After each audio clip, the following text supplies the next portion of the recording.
Meus queridos alunos, o meu bom dia, boa tarde, boa noite para cada um de vocês. Mais uma semana que nos encontramos para as nossas aulas aí telepresenciais.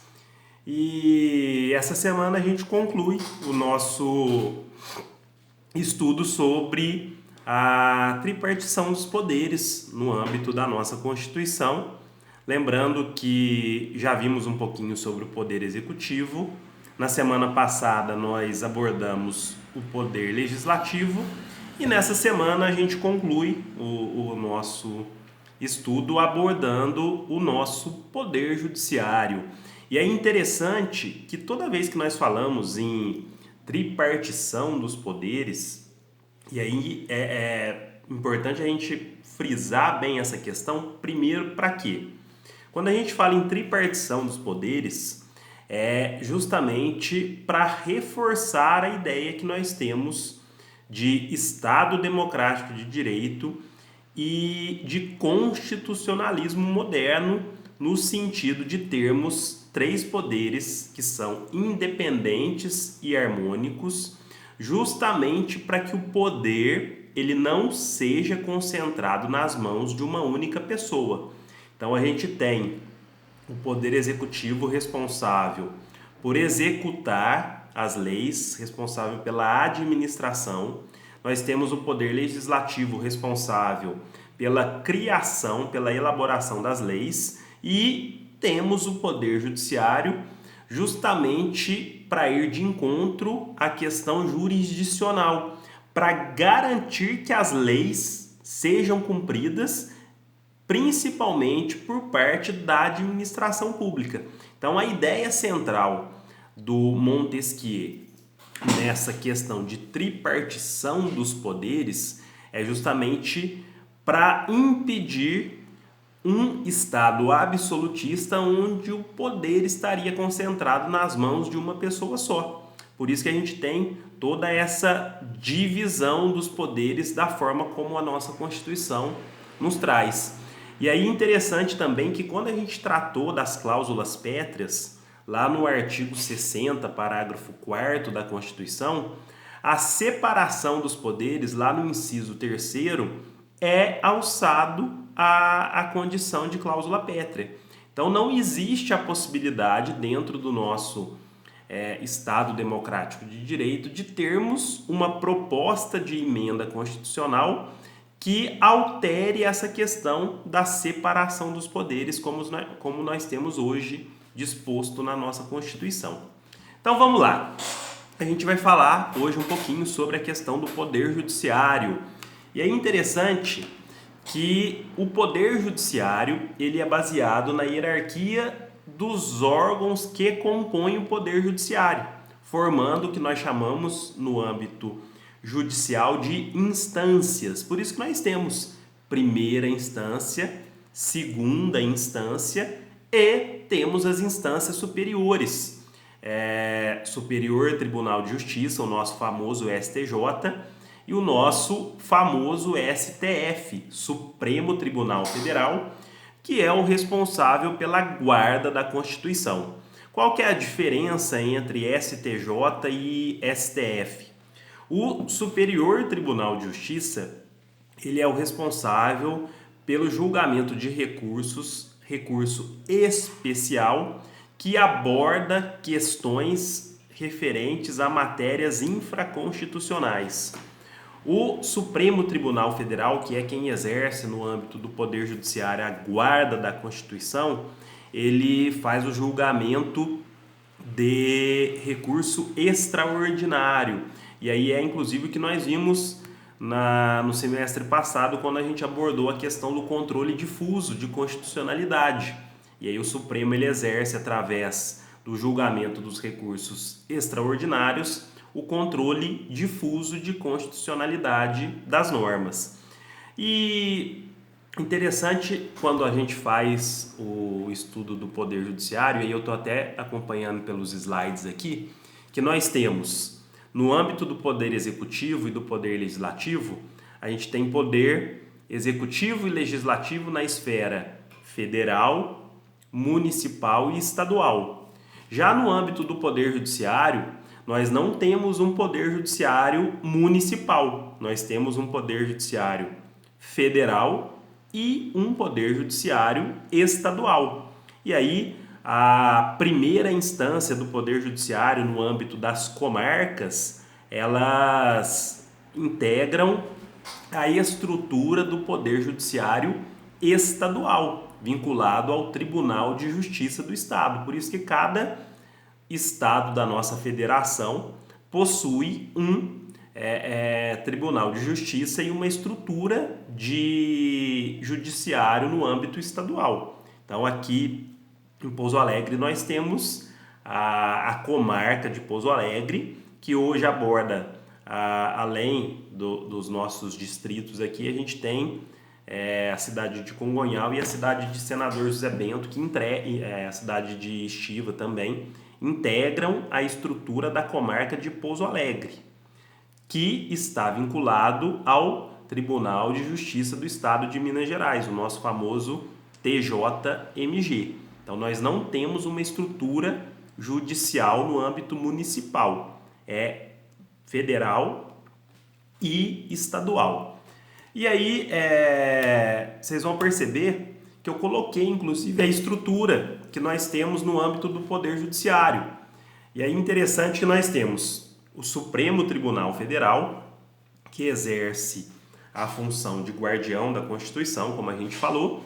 A gente tem os tribunais superiores, Superior Tribunal de Justiça, Tribunal Superior do Trabalho, Tribunal Superior Eleitoral e o Superior Tribunal Militar, que são todos esses órgãos que eu acabei de falar para vocês, e vocês vão ver no slide que trata especificamente dessa estrutura do nosso Poder Judiciário, são instâncias superiores.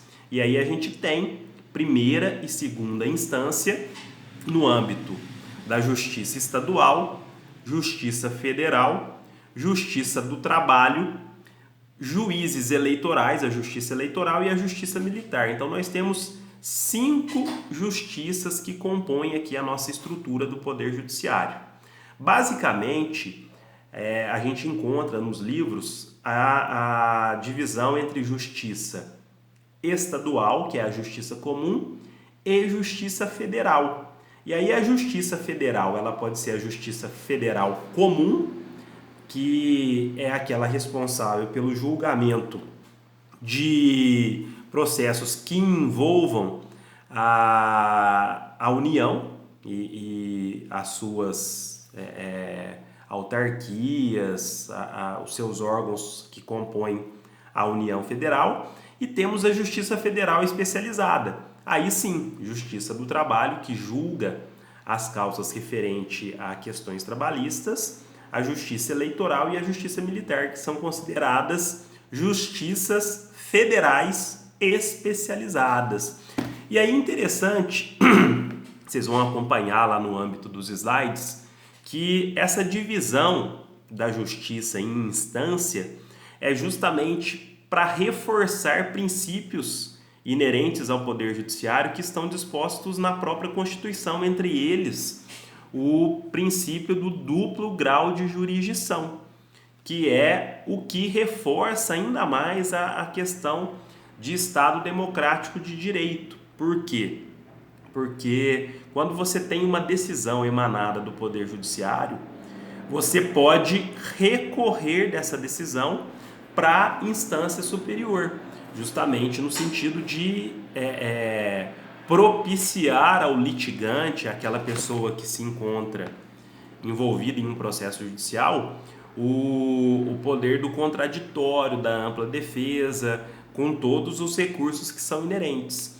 E aí a gente tem a questão, e muito provavelmente vocês estão abordando essas questões aí em processo civil, e aí já viram também a questão da teoria geral do processo, que uma decisão emanada do Poder Judiciário, ela somente vai fazer coisa julgada depois de passado o prazo para a interposição de recurso.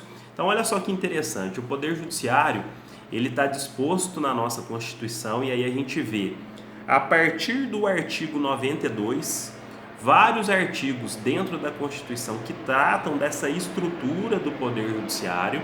E aí a gente tem o artigo 5º, que já foi objeto nosso de estudo, que traz uma série de princípios processuais no âmbito da Constituição, justamente para reforçar o ideal de Estado democrático de direito e para garantir aos que de repente se encontram envolvidos dentro de um processo judicial todos os meios de defesa e a garantia em especial da imparcialidade do Poder Judiciário, que não vai ver as partes ali que estão litigando, mas sim aplicar o direito naquele caso concreto.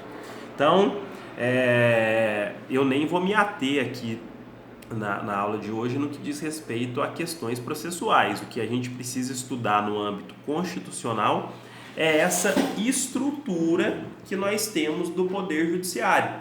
E é interessante que com a emenda 45, lá de 2004, nós tivemos a inserção do Conselho Nacional de Justiça, que compõe o Poder Judiciário, porém ele não tem função jurisdicional, ele exerce somente função administrativa no que diz respeito ao Poder Judiciário, por isso que ele não integra a estrutura do Poder Judiciário no que diz respeito a questões jurisdicionais, mas ele é um órgão hoje de extrema relevância, tanto que nesse momento que nós estamos passando aí, boa parte das resoluções e das portarias que nós estamos tendo no que diz respeito a processos, elas são emanadas do CNJ, do Conselho Nacional de Justiça, em especial na questão da regulamentação de prazos e de audiências, funcionamento de toda a estrutura do Poder Judiciário. Porém, ele não tem função, o CNJ ele não tem função jurisdicional, mas somente função administrativa. E aí vocês vão perceber que eu coloquei lá, dentro da divisão estrutural do Poder Judiciário, a função específica de cada uma das justiças especializadas, que são Justiça Militar, a Justiça Eleitoral e a Justiça do Trabalho. Temos a Justiça Federal, que está disposta basicamente no artigo 109 da nossa Constituição Federal, quando ele vem e dispõe: aos juízes federais compete processar e julgar. E aí a gente tem uma série de incisos que tratam dos casos em específico, que são responsabilidade da Justiça Federal, e o que for, o que não estiver abarcado pela Justiça Federal, comum e especializada, é de competência, então, da nossa Justiça Comum, da nossa Justiça Estadual.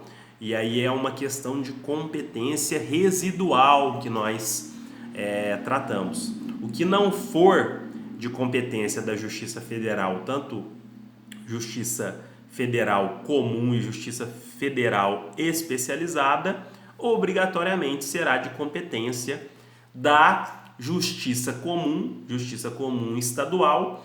E aí o próprio Código de Processo Civil ele traz a questão das competências no âmbito judicial, no que diz respeito às comarcas que integram a Justiça Estadual. O que é interessante nesse momento para o nosso estudo é essa questão estrutural do Poder Judiciário. E aí nós encerramos da mesma forma que nós vimos no âmbito do Poder Executivo e do Poder Legislativo as funções típicas e funções atípicas, assim também nós temos no âmbito do Poder Judiciário. Função típica do Poder Judiciário é a função jurisdicional, a função de dizer o direito, a função de julgar um caso concreto. Tanto que eu coloquei lá no último slide, é o judiciário responsável por dizer o direito no caso concreto, dirimindo os conflitos que lhes são levados. Até porque o processo hoje ele serve como meio de pacificação dos conflitos. E aí, qual que seriam as funções atípicas do Poder Judiciário? Nós temos uma natureza legislativa, por quê? Porque cada tribunal que compõem a nossa justiça comum estadual, ele vai legislar ao dispor o seu regimento interno. E até mesmo aqui, vamos pegar Pouso Alegre. Toda vez que sai, a gente tem um juiz que exerce a direção do foro.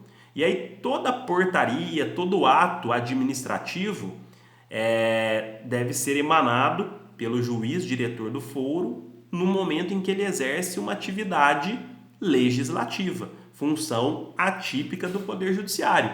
E nós temos também a função atípica de natureza executiva, no que diz respeito à administração dessa estrutura do Poder Judiciário, no momento de concessão de férias, pagamento das remunerações dos servidores que compõem ali o Poder Judiciário. Então, esses são exemplos de funções administrativas de natureza executiva que são exercidas no âmbito do Poder Judiciário, e eu deixei isso bem explícito no último slide que eu coloquei para vocês dessa aula aí. Com isso, a gente encerra esse estudo da questão da tripartição dos poderes, da separação dos poderes que nós temos aí já disposta lá no artigo 2º da nossa Constituição. Interessante que a gente percebe que os poderes eles são independentes e harmônicos, então a gente tem uma questão de harmonia aí entre os 3 poderes que compõem a nossa República Federativa aqui do Brasil: poder executivo, legislativo e judiciário, porém a gente tem a independência de cada um desses poderes. Deem uma olhadinha nos slides, eu espero que o vídeo possa auxiliá-los aí. Confesso que eu estou com bastante saudade de cada um de vocês, desejo um ótimo resto de semana, que vocês se cuidem aí, que tudo isso passe o quanto antes para a gente se encontrar o mais breve possível. Fiquem com Deus e bons estudos. O que vocês precisarem, vocês sabem que eu estou à disposição aí de vocês, pelo e-mail, pelo WhatsApp. Fiquem com Deus e um beijo no coração de cada um de vocês. Abraço!